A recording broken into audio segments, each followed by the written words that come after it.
Magandang gabi po mga kaibigan. Ito meron po tayong na panel gauge ng Innova. So pinadala po ito from Quezon City. Kanina lang po, kausap po yung customer natin. So by the way, ngayon po pala ay araw ng Huwebes. Okay? January 30, 2025.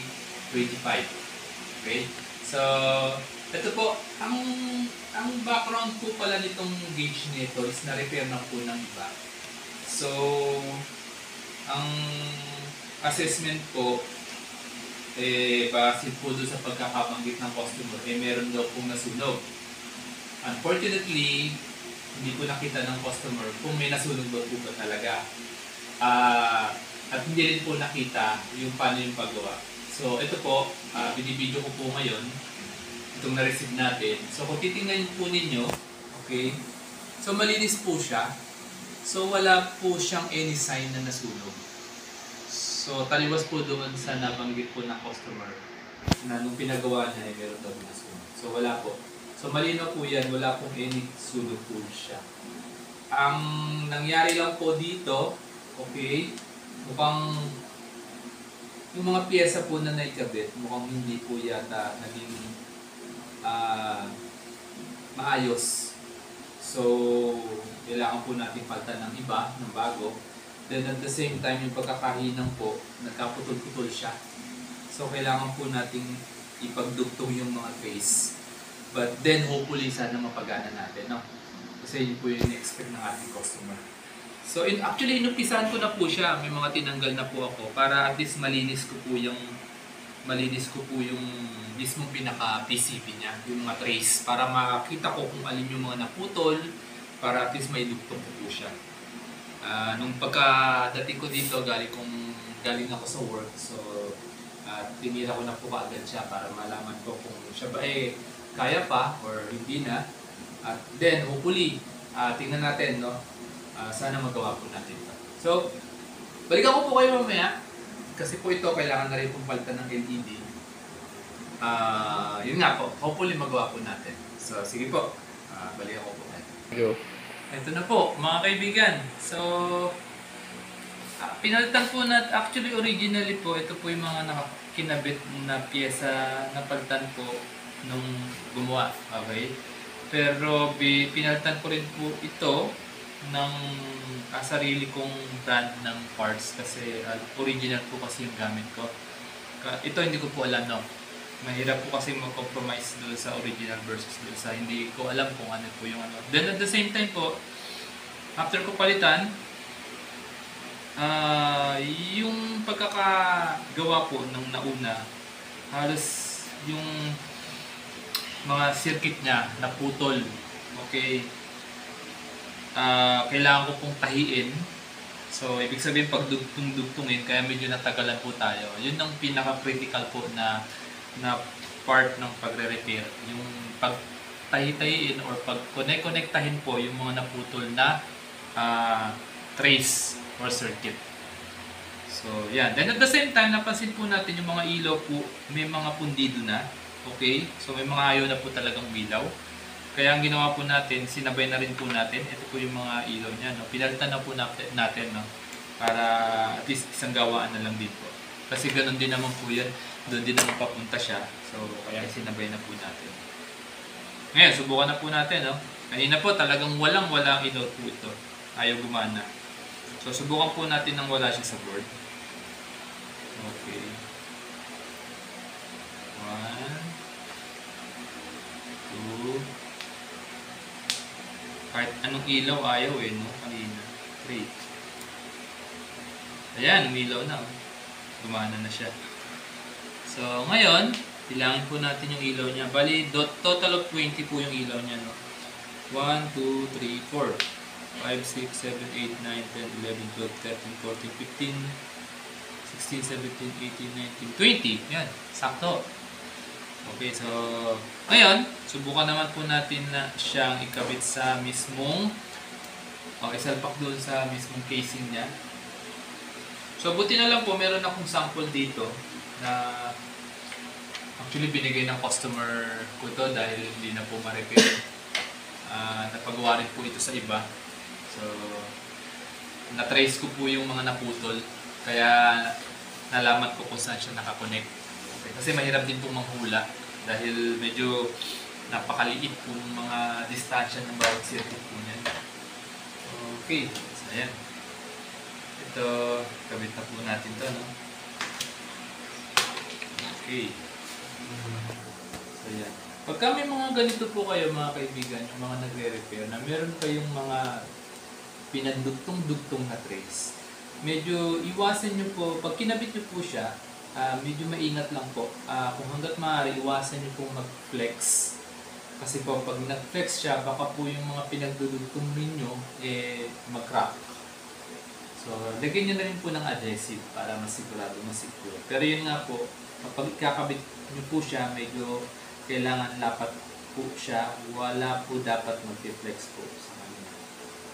Kung hindi po may iwasan, so gumamit po kayo ng mga ganito, mga tools para at least yung mga clip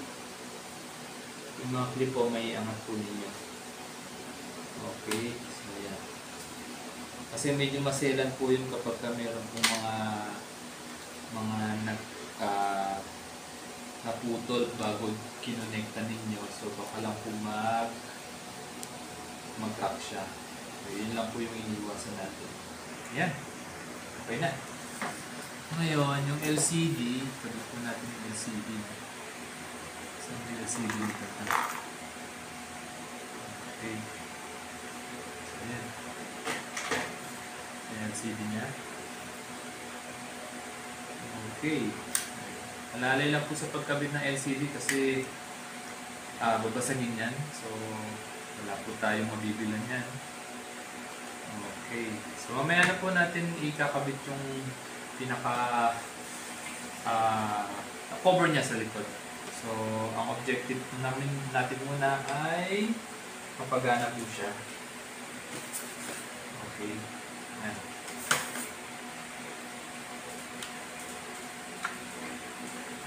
Okay. Yun. So, ikabit na po natin yung mga needle. Okay. So, yung video kanina, hindi ko na inumpisahan kasi medyo excited akong very challenging kasi itong gauge nito kasi nga po yun nga po, nabanggit ng customer natin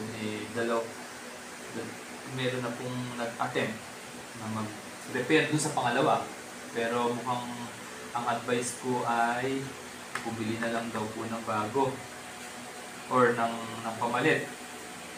Medyo may kamahalan din po ito, nasa 10 to 15. Then yung naman pong brand new, nagre-range po yan ng mga 20 to 25. So medyo may kamahalan din po talaga. Okay, so yan. So buti na lang na-contact natin yung ating customer at very fortunate naman po.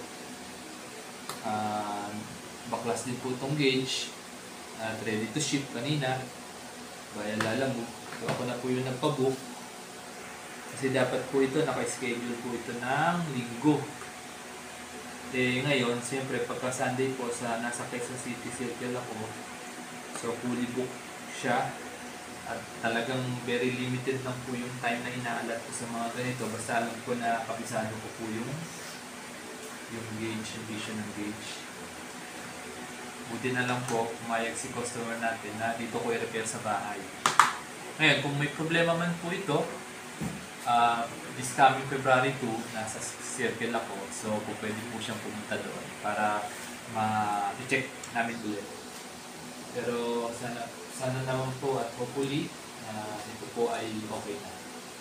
At wala na po maging problema sa customer natin. Ayan. Okay. Ayan. Ito naman. Then, okay. Natin ito.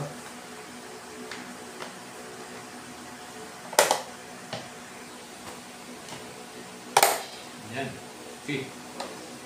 Ito mga kaibigan, yung mga needle niya, inilagay ko doon sa taas. Okay.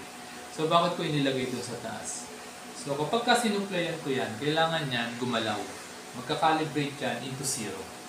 So ibig sabihin nun, kapag ka gumalaw siya, nag-calibrate siya at lumabas po yung odometer reading niya. So ibig sabihin, okay na po yung pagkaka-repair natin.